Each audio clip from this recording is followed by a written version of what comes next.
Bismillah ar-Rahman ar-Rahim.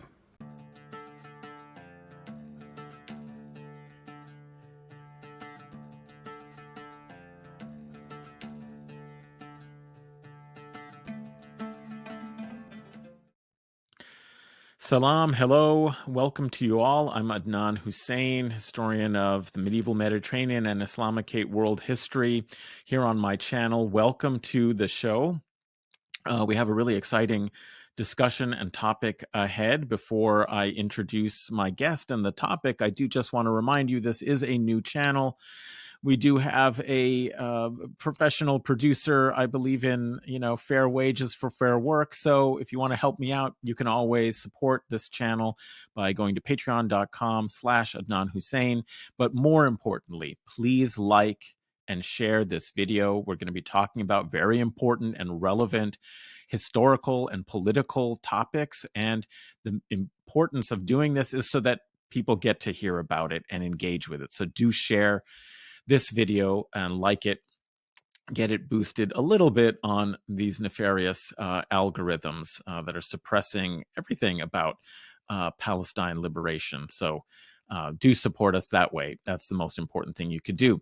Well, as I said, I've already sort of alluded to the fact that this is going to be related in some way to Palestine. And the topic is, in fact, actually settler colonialism. And I have with me a wonderful guest to discuss it, who is the author of a recent piece in Jewish Currents called A History Lesson, and is a response to, well, more than a response, but it uses that as a provocation to really talk about the question. But it's a response in some ways to a book on settler colonialism, ideology, violence, and justice that came out in 2024 by Adam Kirsch. My guest is Dr. Laleh Khalili, who's been on Guerrilla History. You may already know the couple of episodes we've had with her and her wonderful analysis. But welcome, Laleh, to the program. It's lovely to meet you, Adnan, and thank you very much for having me on to especially talk about this essay, because although the essay begins as a review, it's quite special to my heart. I did a huge amount of research for it, so thanks again for wanting to talk about it. Oh, well, it shows, and I think you could probably write a book on it, and a probably more interesting one than the one you reviewed. But I do want to say before we move on into discussing it, just that you have published some other books recently, one of which, of course, I want to recall to people, Sinews of War and Trade, which came out in 2020, very important and wonderful book. But since then, Corporeal Life of Seafaring, which came out in 2024, and earlier this year in the UK, and coming out at the end of this month in North America and the US, Extractive Capitalism, How Commodities and Cronyism Drive the Global Economy. If you're in North America, you can pre-order it from Verso Books. I encourage you to do that. And I hope maybe we'll have you back on at some point, maybe to talk about that book when it is available here. But let's turn to this question of Adam Kirsch's book and what you did with it. The reason why I especially wanted to have this conversation is because the analysis in political discourse and critique of Israel through the prism of it as a settler colonial state, the apartheid state, the occupying state, through this prism of settler colonialism, has become a very important way for the Palestinian solidarity movement to articulate many things about the injustices, abuses suffered by the Palestinians. And as a result of this, I think we could say that is part of the context for a project like the book and the article that preceded it in Atlantic Monthly that you also discuss. Its political purpose is somehow to counter and disrupt everything that we've seen about how powerful and important that critique has been in the Campus Gaza movements, in Palestine solidarity protests, and so on. So I wanted to actually, ask you why it was that you felt compelled to write this response, what political work you saw that article and book doing that you felt needed to be countered? And then we can talk a little bit more substantively about what your critique is. Absolutely.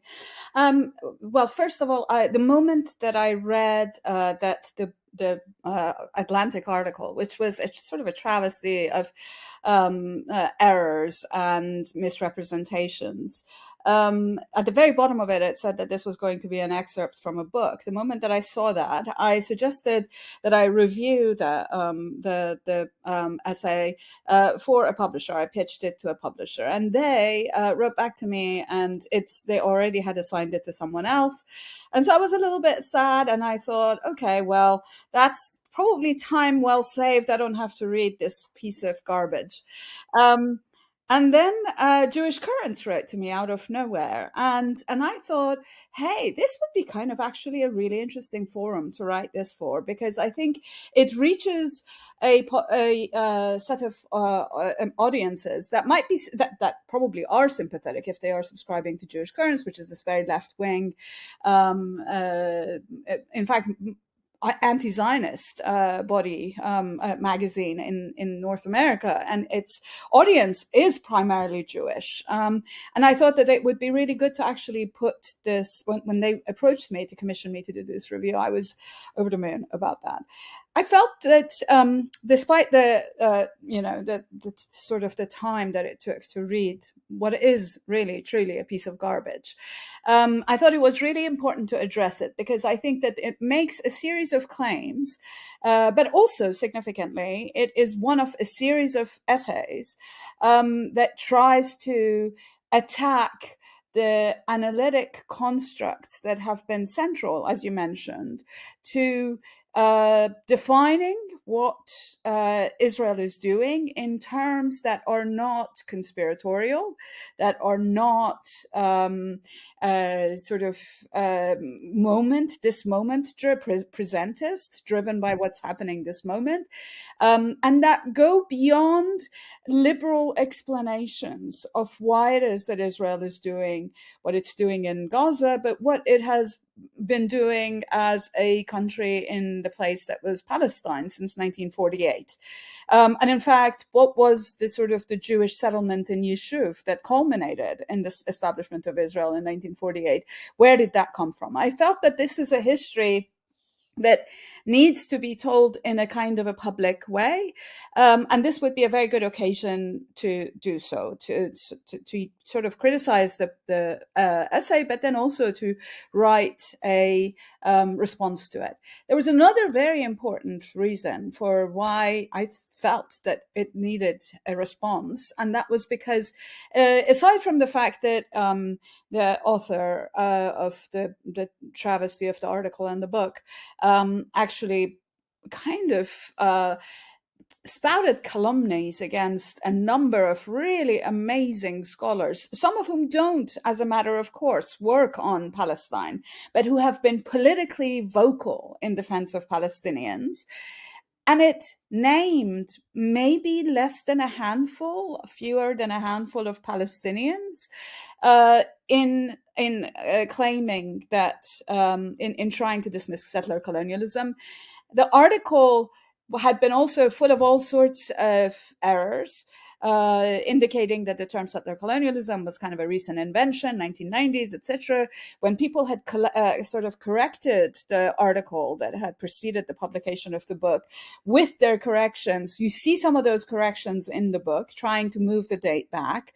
But still, again, it's really quite problematic. So one of the other reasons that I wanted to address the book was because I think that at the moment, as I mentioned, this is one of a series of articles that try to sort of get rid of these analytic constructs, apartheid, settler colonialism, in fact, the term genocide that is being used as a kind of an analytic. And I felt that, at least with settler colonialism, I'm dealing with an area that I'm familiar with. My very first book that came out in almost 20 years ago was called Heroes and Martyrs of Palestine, Politics of National Commemoration. It was based on my PhD.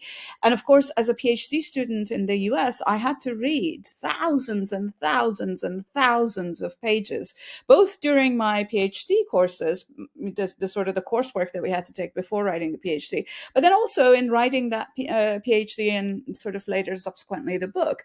And so there was all of this kind of knowledge that was sloshing around in my brain that I felt that why not put it out in a kind of a systematic way? There are a number of people who've written really wonderful stuff about settler colonialism. There's an article that the amazing Palestinian political economist who actually writes about the Gulf, Adam Haniyeh, has written about settler colonialism, and it looks at it through a Marxian lens.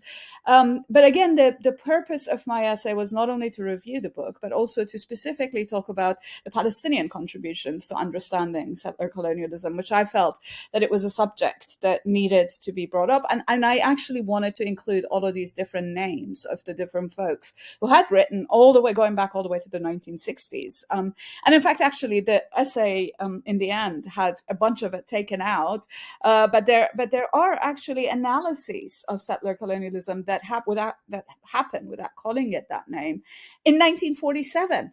So, and I'll talk about that a little bit here, use that as an occasion to talk about that here. So those were the reasons for why I wanted to do this. One of the problems with Kirscher's book is that it begins by positing that that Israel is not a settler colonialism because it is a state that was established by refugees from the pogroms of the late 19th and early 20th century Russia, from the Holocaust, in the German Holocaust in the early 20th century, and later from sort of the Russian expulsions of the Jews that happened towards the end of the Soviet Union. And then he goes on to say, nevertheless, he's going to try to dismantle settler colonialism as a concept. And he comes up with this thing about how the term was established by a New Zealander political economist who worked on Zimbabwe in the 1970s and who came up with that terminology in order to explain the sort of the mass replacement of populations. Obviously, that doesn't even apply to Zimbabwe, but never mind. Let's just set aside that misreading by Kirscher, and that there was and that a lot of the people that have taken up the discourse of settler colonialism as it applies to Israel and its depredations in Palestine are people that what he called black armband historians. And what he meant by that was that people are constantly wearing a black armband and they're saying that something that was done can never be forgotten or forgiven. And therefore, and this was in response to the very famous dictum given by the Australian sort of founder of the official settler colonial studies discipline. His dictum was that settler colonialism, Patrick Wolf, his dictum was that settler colonialism is a structure, not an event, i.e. it's an ongoing process.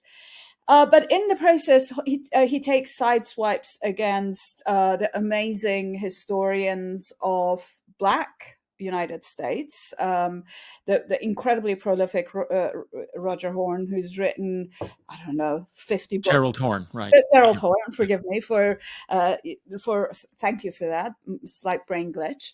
And Robin Kelly, who has written about the South and the communist organization among African Americans in the U.S. South in the period of Jim Crow. So, he takes side swipes at them. He takes side swipes at the scholars of settler colonialism in the United States.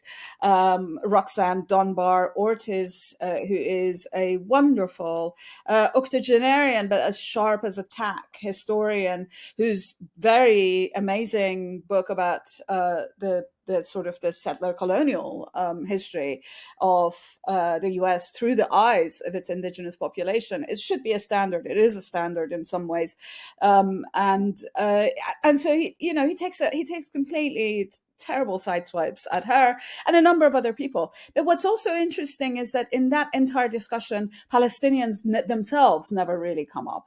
And some of the things he says are just basic bullshit. So Palestinian population has increased since 1967. So this must show that this is not settler colonialism, which again, those kinds of demographic arguments about Palestinian population has increased just does not fit other instances where we have had very similar settler colonial instances. And where he, for example, quotes scholars that talked about settler colonialism, like the French communist Maxime Relançon, who wrote about this in the 1970s, he, or even Albert Memmi, who was a Jewish, left-wing Jewish Tunisian Jew, who in his later life became a kind of crotchety Islamophobe, unfortunately. But the book that you just raised, for those who may be only listening to this, it's called the settler colony and the colonizer and the colonized, right?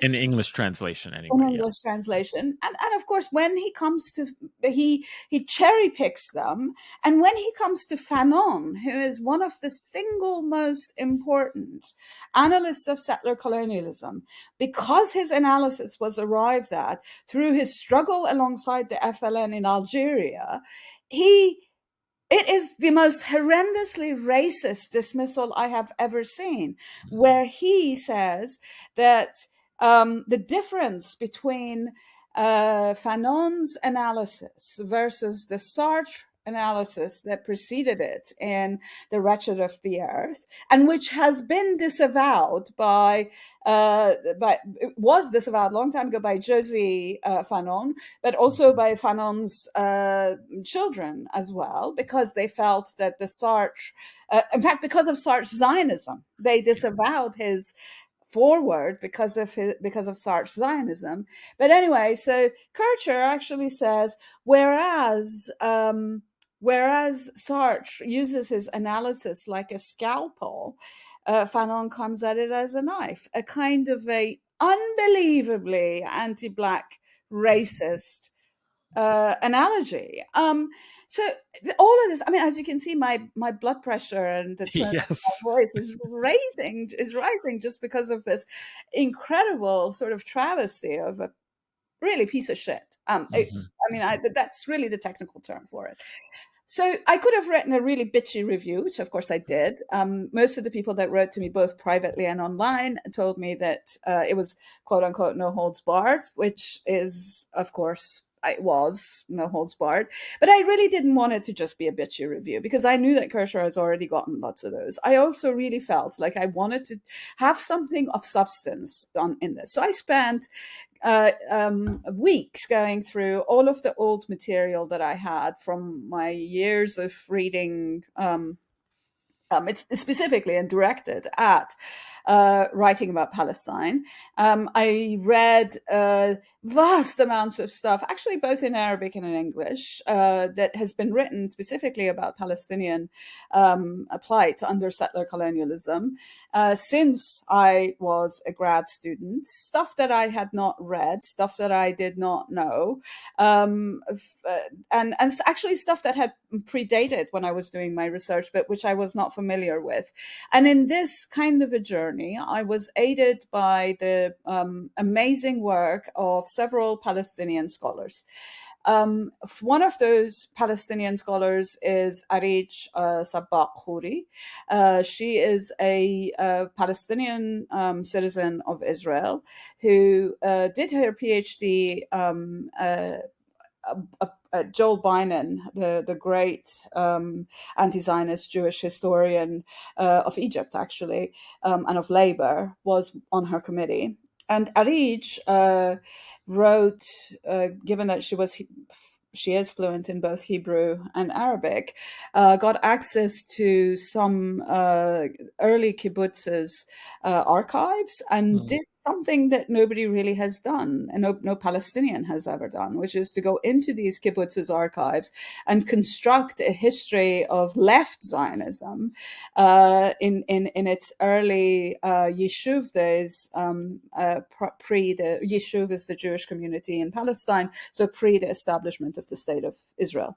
And this book about settler colonialism in Palestine was also an extraordinarily useful, beautifully written document that anybody can access, about that does this wonderful analysis and puts together a compendium of thinking about settler colonialism. And that book came out in the last 5 or 6 years. But about 15 years ago, actually in 2012, an essay came out in Settler Colonial Studies journal, the journal that was established originally by Patrick Wolf in 2012. It was a special issue that was edited by 4 Palestinian scholars, among them Mezna Qatto, who is a historian of Palestinian education in Jordan, and Umar Jabari Salamanca, who is a Palestinian scholar of infrastructure, but specifically of electricity in current Palestine. And I'm drawing a blank, so I'm hoping that Sina can edit this out. I'm going to come up with the name of the two. Subhi Samur, who is an economist working on contemporary Palestine.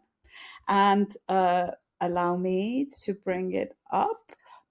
And a fourth person who I will recall and then be ashamed for the rest of my days about not remembering it at the moment. In any case, these wonderful folks had written an introduction to that special issue that allowed for us to look back at, I'm sorry, Karim Rabi. Oh my God, how could I forget Karim? Karim Rabi, who, yes, I am really ashamed. Okay, so Karim Rabi, who's an anthropologist working on neoliberalism and sort of the political economy of settlement currently in the West Bank in particular, which is wonderful. It's that all 4 of them are amazing scholars, and I used the essay, and I apologize to your listeners because I am menopausal and my brain is glitching. I'm going to blame it on hormones or lack thereof for being forgetful. Anyway, so these 4 amazing younger generation of scholars. Arij is also of a younger generation. She's an early career researcher. But all 5 of these scholars essentially provide a really wonderful sort of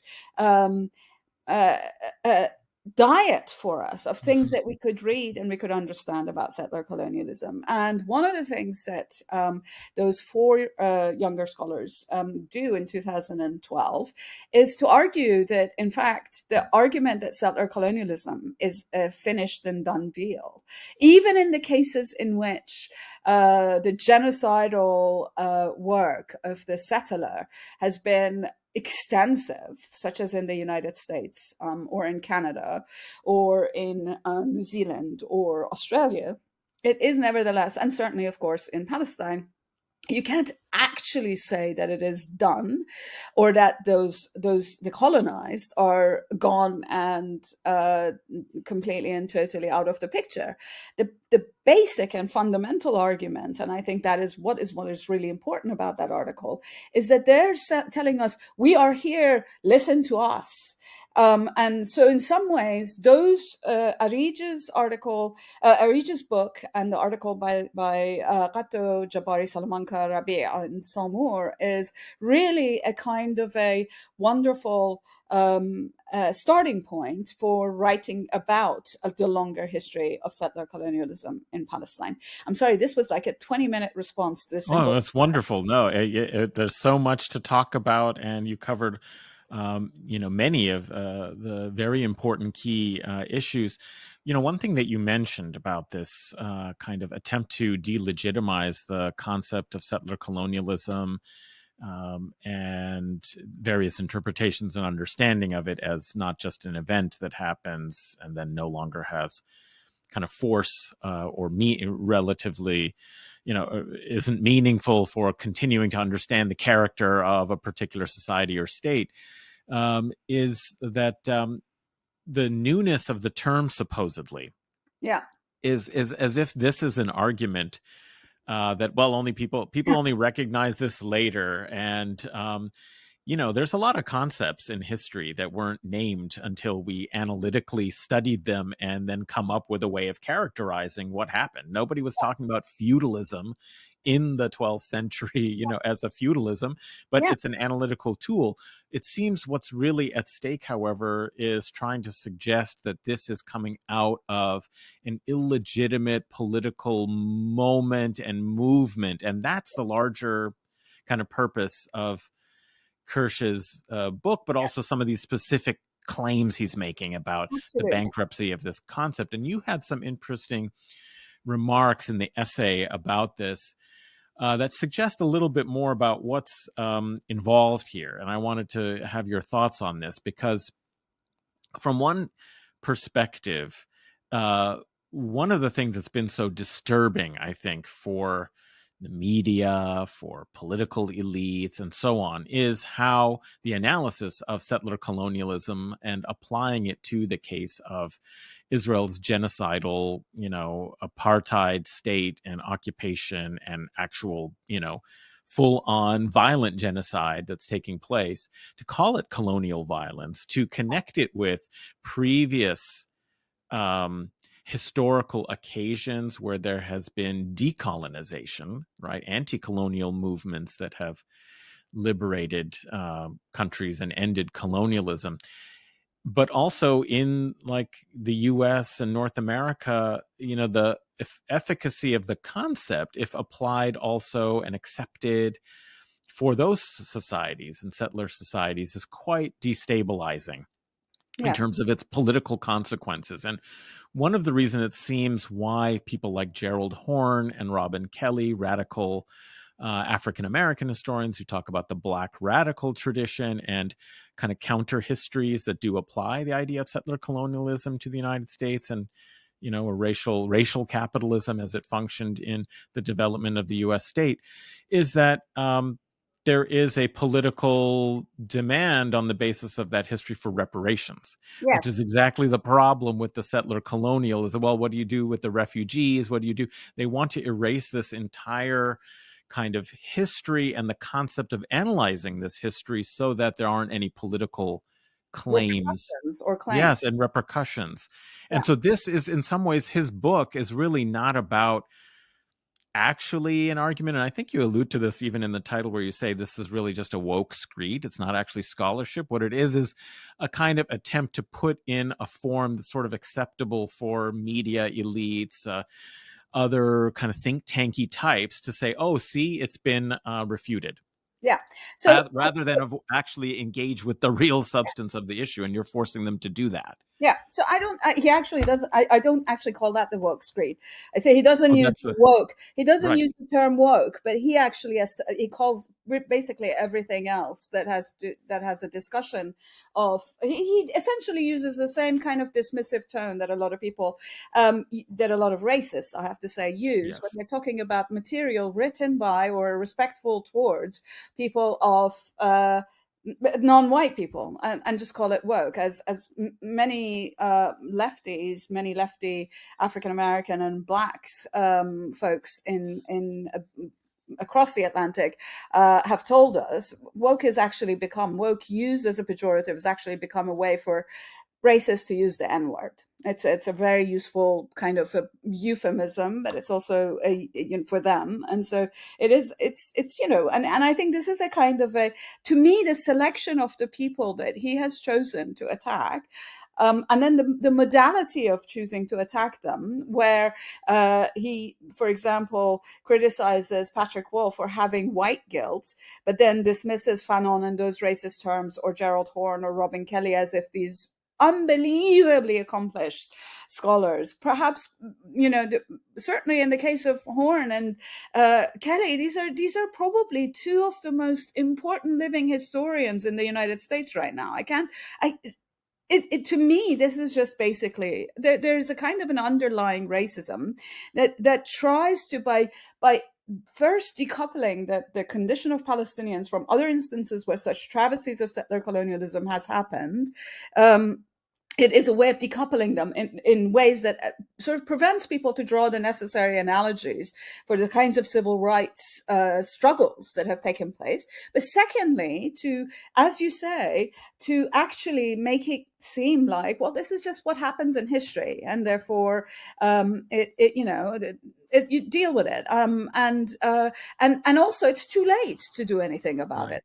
And so there's several places where, for example, he mentions that that there is a land back is kind of a silly demand, and it's like, actually, there are instances in California. There have been places that have been returned to the First Nation sovereignty. Certainly, those disputes are continuing to happen, both in the space of struggle, but also in the courts. In Canada, in New Zealand, there are all sorts of ways in which there are attempts, both legally and politically, to roll back settler colonialism.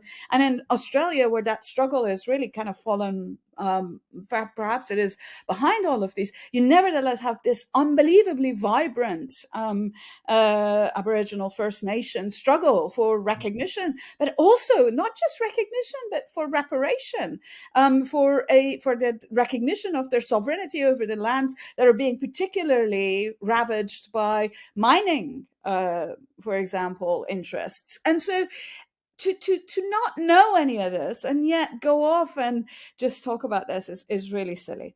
So that was one of the things that I think it was really important to talk about. I think the right of return is in many ways what is at the root of this creed, and that is because the right of return would invalidate Zionism. It would, in some ways, not have. It would take out that kind of an ethno-nationalist criteria for belonging to a polity out of the equation. The one that says that the only place that can become citizens of this country are those that are ethno-nationalistically recognized as Jewish. And I say that not as religiously, but as ethno-nationalistically, because actually the state of Israel has a number of Russian Christians that emigrated there, that the country has accepted because they are not Muslims, number one, and number two, because they fall on the Zionist side of the demographic balance, which is so central to the control of a settler colony. And I think that's really significant. Yeah, well, that's right. And I think that's also a very important example of aligning and understanding this as a Western settler colonial project, is to see how the putative basis for inclusion can be dismissed if it fits and can be assimilated into essentially Europeanness, whiteness, basically not bolstering the indigenous, kind of Palestinian population. There is, of course, also, I think, something very important about Islamophobia in this. I mean, I think that's often ignored, and even people who do kind of very serious study and understand, new concepts of trying to counter what is being formulated in terms as anti-Palestinian racism and so on, often forget, I think, the longer historical significance and importance of, Islamophobia and its roots, that are so present in what I would characterize, this is my own kind of analytic as a historian of the medieval and of the Crusading era, is that this is very much like the Crusader states kind of project, except that, what's changed and is that it, goes from Latin Westerners trying to establish their kind of Christian millennial state in the land of Palestine, to authorizing and solving the Jewish question and anti-Semitic racism against Jews in Europe by exporting these populations and transforming them as colonists, as settler colonists, who then can be Westerners. They Yeah. can be Europeanized. Yeah. But the point of the mobility and elasticity of these concepts and of these identities that masks what's really at stake, which is this kind of settler colonial Western project, is that you can then absorb, Russian Christians and kind of have the little embarrassing fact that, Orthodox churches sprout up all over in neighborhoods of suburbs of Tel Aviv or so on. But that's okay, because the real divide is the colonizer and the colonized, Yes. right? And if you are participating in the colonial venture, then you can be transformed, as it were. But this gets to another point that you made that is important in his argument, which is the way in which he tries to say, not only is, of course, this kind of concept of settler colonialism not very useful and dangerous if applied to successful settler projects. It's too late, but is also, well, they don't count as settlers because they are refugees. They're not coming in the same way, which belies the history that you mentioned. Yeah. That a lot of the settler colonial populations were, discarded, expelled, or persecuted, and had to seek from Europe because they wouldn't be included in European society on the terms that were fair or equal. And so, like, who were the Pied Noirs, so-called Pied Noirs? We think of them as French. Well, a lot of them were Basque workers, peasants and people from Italians, Spanish. yeah, They were all Alsatians, workers Lorrainers. from That's the right. southern part of Parts of Europe. France. That's right. And actually, many of them in the late 19th century were demanding better kind of conditions of life, and so they were shipped out, to populate the settlements. Actually, Cecil Rhodes, the sort of the godfather of racist Southern African settler colonialism, famously on several occasions talks about how if we don't send the workers that are agitating in East London, and he specifically in some of his writing mentions East London, in workmen's clubs, if we don't send them to colonize somewhere, then they're going to cannibalize us or cannibalize the elite. That's the word he uses in the metropole. But this has been also the case going far back. Actually, it goes back to even the earliest parts of the settler colonial venture. In many cases, many of the people that went and they weren't just working class people that needed to be discarded. Who are the pilgrims? The pilgrims were nonconformists. Who were the convicts that were sent to Australia? They were people that were criminalized, often because of hunger, actually, or because of vagrancy laws. So, and so in some ways, these were populations that in the late 19th century, many of them were working class. And this was because of the rise of the radical movements, whether they were anarcho-syndicalists or the kind of unionizing communist movements that were happening in Europe. That was the late 19th century. But we have wave after wave of settler colonialism that starts happening really with 1498. And the people that were actually ended up going from, for example, the Iberian Peninsula to settle many of the sort of this Latin American provinces of what was France, and then of course of Portugal, but later became independent states. Many of the settlers that were sent there were also unwanted peoples of Iberia. There's a book that has come out. In fact, this was quite an interesting point of fact checking. When I was writing this, I made the claim that a lot of the people that were sent over were conversos and Moriscos, so Moors and Muslim and Jewish forcible converts and their descendants. Converts into Christianity after the Reconquista of the Iberian Peninsula had been completed. And the fact checker was like, we went back and forth on it. And so we actually softened that claim. And then then a week after the review was published, I was reading a review, and there was this amazing review of, I believe it was of Conversos, not of the Moriscos, and it was talking about how actually a very large number of the traders who got onto ships and went from the Iberian Peninsula to both colonize, but also to sell, to engage in sale of slaves in the Western Hemisphere, were conversos.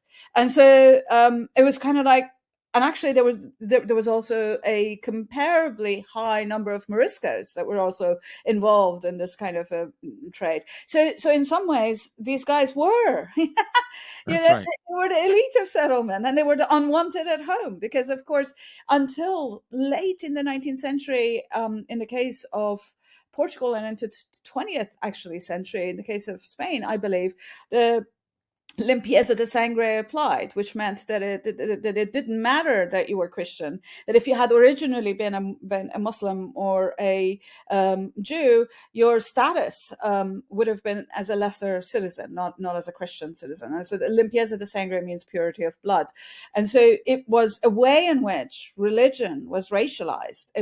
Religion was transmuted into a kind of a racial category, which actually is also something that happens with Judaism in 19th century Europe. And it's something that Eric Hobsbawm, for example, has written about, is that there is a point at which the Jew stops being the bogeyman of Judeophobic Christian kind of dogma, and ends up becoming the ethno-nationalist bogeyman of the scientific racism. Which is exactly when, new concepts of nation, national identity are crystallizing, especially in these post-imperial, Balkan, Russian, etc. And so what do you have to do? The Jewish question has to be solved by inventing Zionism as a settler colonial project. I mean, so this is the point is, yes, indeed. But I think, since I don't want to take too much more of your time. It's such a fascinating and wonderful conversation, a great article. I encourage everyone to go read it. I did want to come to some other components of this. But before that, I just have to say, as a medievalist, that you can look, for example, also even at one of the speeches reported about Urban II's sermon in 1095 announcing the crusade. One of the accounts of it says, "Oh, you French," it's sort of in France, and so the audience are the Franks. This land is so kind of narrow for your burgeoning population, and like you're having wars and fighting one another over these resources and so on, and so brother against brother, let's send the second sons off and somewhere else, and that'll be a solution for peace and order and land tenure and rights in our social system. The second son thing is actually also applied to Kenya primarily when the British were trying to colonize that, because of course in here the inheritance of the aristocracy always goes to the first son, and so the second sons were sent off to Kenya to become imperial officials. Make your career somewhere else where you can kind of like expand the British Empire. So it's definitely, this is a history and a story that is absolutely so crucial for understanding extractive capitalism through colonialism. What is primitive accumulation? How did these forces, both politically and economically, developed in tandem with European colonialism? And it's such an important story. And that's what's interesting about this case, is that this is the last of the settler colonial projects, that gets launched. And it's sort of a lot like the Crusader project in that there isn't a nation state patron, although you do argue that the Zionists seek and do receive imperial sort of patronage by the leading kind of Imperial power at the time. That's right. Whether it's the British in the early case under the Mandate, and afterwards, of course, with the U.S., I think a relationship that is especially developed post 67 when, I mean, there's a perfect periodization there, because of course the English patronage of Zionism begins with the Balfour, it starts before Balfour Declaration, but it is formalized with the Balfour Declaration of 1917, where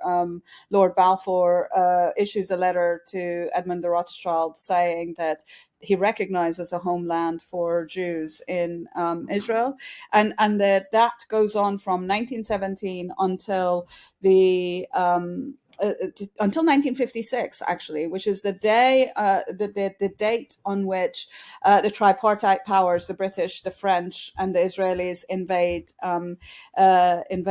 Egypt and the Suez, yes. and over the Suez Canal. And the US under Eisenhower gives such a slap in the face to all three powers that actually the British recede at that moment. And it ends up being the French, who for a very brief period between 1956 and 1967, who become the kind of the sort of the big supporter for Israel in the earlier part of that, in part because they needed somebody to keep Egypt in check, because of course between 56 and 61, when Algeria became independent, Egypt was actually a base of support for the Algerian guerrillas, but also afterwards because the French were really pissed off. And the French were very much involved in the Israeli development of nuclear weapons. And then once Israel proves itself as a good little gendarme in the region in 1967, the US is like, woohoo, let's become their patron. And basically, I think actually the best way to think about Israel now is of a US settler colony on the Mediterranean. It may not have the formal structures that, say, Algerian settler colony on the Mediterranean had for the French, but in every other way it is similar. It's like a Texas without it being the 51st state. It's as badly behaving as Texas. In many ways, it's as embarrassing as Texas. But in other ways, it is also exactly as Texas, a frontline state to keep the sort of the hordes in the case of Israel, of the Asiatic hordes, as Herzl wrote, and in the case of Texas, of the Latin American hordes, at bay. So That's right. Two frontier kind of colony states, guarding Western civilization.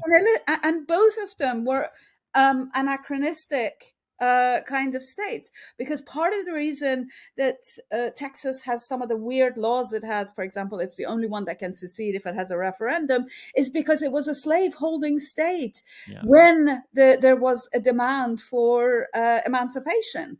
And as an independent republic. Right. Yes, it was its own republic that then gets incorporated, right? Yes, that's right. Yes. And so it's in some ways this similarity, I actually think, I mean, mine is mostly jokey, but I think that they do serve the same function. And Israel is completely anachronistic. It really is the last, as you said, established settler colony. Or at least the last that is formally recognized, because I think it's the establishment of those settlements there really happens at the same time that the settlement of Zimbabwe is intensified, the same way that the settlement of South Africa is actually intensified because of the exploration of the diamond and gold mines there. It is the exact same moment where, for example, Hawaii is being massively settled by white settlers from the continent, because in that case, because of the extraction of agricultural resources, dole, pineapples, and bananas.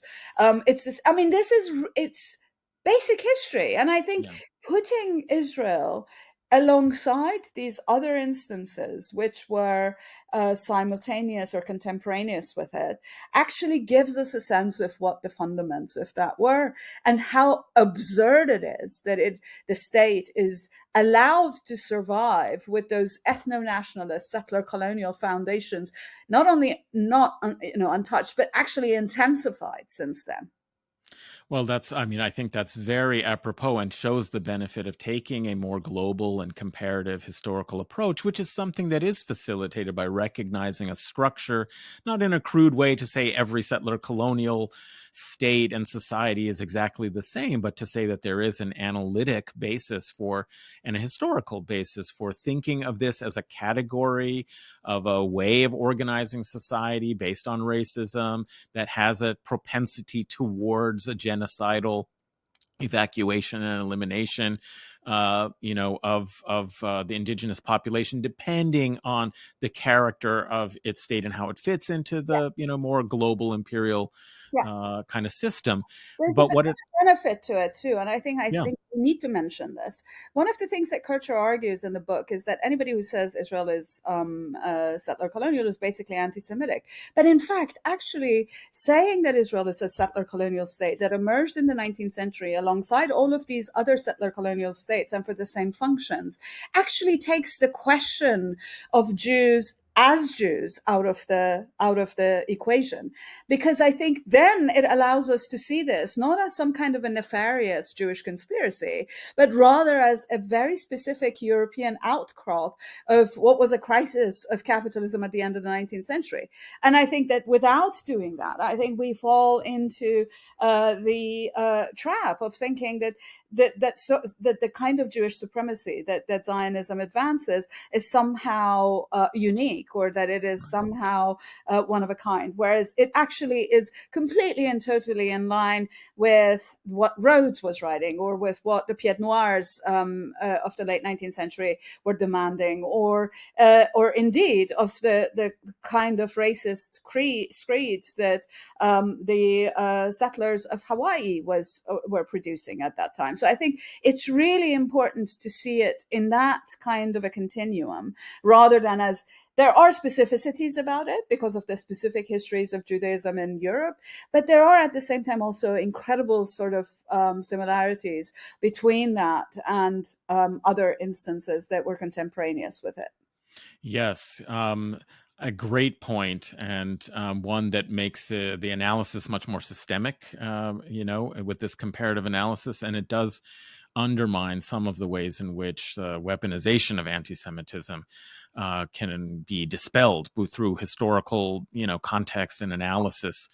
But also, I think, very importantly, thinking about it within the sort of framework, almost laughingly as like a Texas, or, it also, that is a very important point, because what we're seeing is how much the kind of Zionist settler colony and the US are so intertwined at the level of corporate elites in the military industrial complex, the surveillance and new media technologies, and the political, interrelationships, which has often been this kind of like, maybe a false dichotomy between analysis that said, oh, there's this kind of lobby that is like exercising undue kind of influence over the US political system, and so on, versus, the analysis that really just looked at Israel as, kind of An unrecognized 51st state. that's right. Yes, exactly. And so I think that's helpful also, because it exposes that these are really much deeper structural and networks that kind of Connections. bring them together in more That's powerful really ways. important, because I mean the flows of capital between the two countries are deeply, deeply and long term embedded. The commitments that the United States has made to Israel at various moments, most formally under the Camp David agreements of 1978 between Egypt and Israel, the US made a commitment to always allow Israel to have military edge, but also access to energy. And so these are the kinds of commitments one makes to one's territorial extension overseas. It's just that they're territorially not there. And people say, well, but Israelis often act to the detriment of the United States. Well, so do the Texans. And so, and there is also a degree of autonomy one has to recognize for the leadership of Israel that sometimes act like the spoiled child, and do things that may not necessarily be the first order of business for the US, but because they are an extension of the US, because those roots of capital, their military structures, their research and development structures are so deeply co-imbricated that it is, that, yeah, of course they're going to have a degree of autonomy, and yes, of course they're going to have a lobby, but those interests predate the lobby in many ways, and I think that that's really important to recognize. Yes, and you could say that at the moment where it's been announced by the Trump administration that any municipality or other such civic body that receives federal funds, if they join BDS, to boycott, divest, or sanction Israel, will no longer be eligible. It just reminds us so much of how that imbrication is working out at such an institutional level, where you could say something that sounded so absurd when it was announced by Angela Merkel for Germany that it's the Staatsräson. It's like, well, clearly it's being incorporated into the very Staatsräson of the US and the US empire, and it's very interrelated. Well, I really want to thank you. You've been so generous with your time at the end of the day to talk about your analysis. And I just want to recommend again to listeners and watchers of the program that it is a history lesson. Okay, so it's about this book and settler colonialism, but you will get a much broader history lesson that is in some ways very consonant and compatible with the series that is available on this channel that I did, a 7-part series with Dr. Ariel Salzman, historian of the modern Middle East, and called Palestine and the World, History in a Time of Genocide Denial, that does take a more regional, global, and longer durée historical approach to thinking about this, and connects it with exactly the kinds of forces that our guest today, Laleh Khalili, was talking about in terms of broader histories of settler colonialism, the development of nation-state, ethno-state ideologies, and surplus populations as part of capitalism and political development in Europe. So do check that out as well. This is a wonderful kind of like connected piece with that. The 8th episode is coming out, may already be out by the time this is on the channel, which is an update from December 2024 to the present, those 8 months of the genocide. And there's a Q&A that we're having on Friday, live stream Q&A with Ariel Salzman. Check it out as well. But again, I want to thank you so much for all the wonderful work you're doing. Thank you. And I hope that I we'll hope get to you see you again. on. Yeah, I hope so. We'll talk with you again about maybe your extractive capitalism book in the near future. Thank you so much, Laleh, Lovely for to joining speak us. with you, Adnan. Thank you very much.